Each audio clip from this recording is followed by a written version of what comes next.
Imagine you have a string of characters like racecar. How can we quickly tell if it reads the same forwards and backward?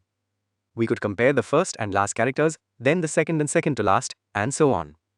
Boot, what's the most efficient way to implement this? Let's visualize this with an array representing our string R, A, C, E, C, A, R.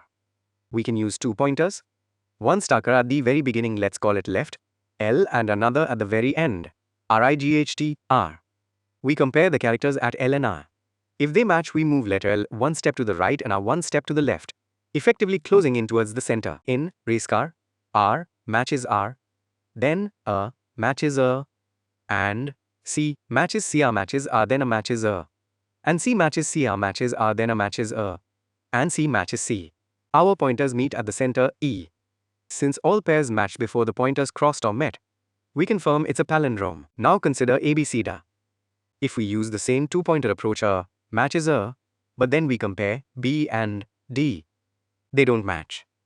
At this point, we know immediately it's not a palindrome and we can stop. This mismatch is key. This two-pointer technique isn't just for palindromes. Imagine a sorted array like 1, 3, 5, 7, 9, and we want to find a pair that sums to 10. If we start with L at 1 and R at 9, their sum is 10. Found it. If the sum was too small, we'd move letter L forward. If too large, we'd move R backward. This inward movement is a powerful pattern. Let's look at another classic trapping, rainwater. Using two pointers, we can keep track of the maximum height seen so far from the left and right. By moving the pointer associated with the lower boundary inward, we can calculate the potential water trapped at each position, efficiently determining the total volume. Why is the two-pointer approach so great? It allows us to solve these problems in linear time. O(n), because each pointer traverses the array at most once.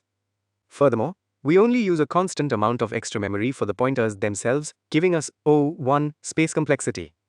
This is much better than a naive O(n)(2) approach for many problems.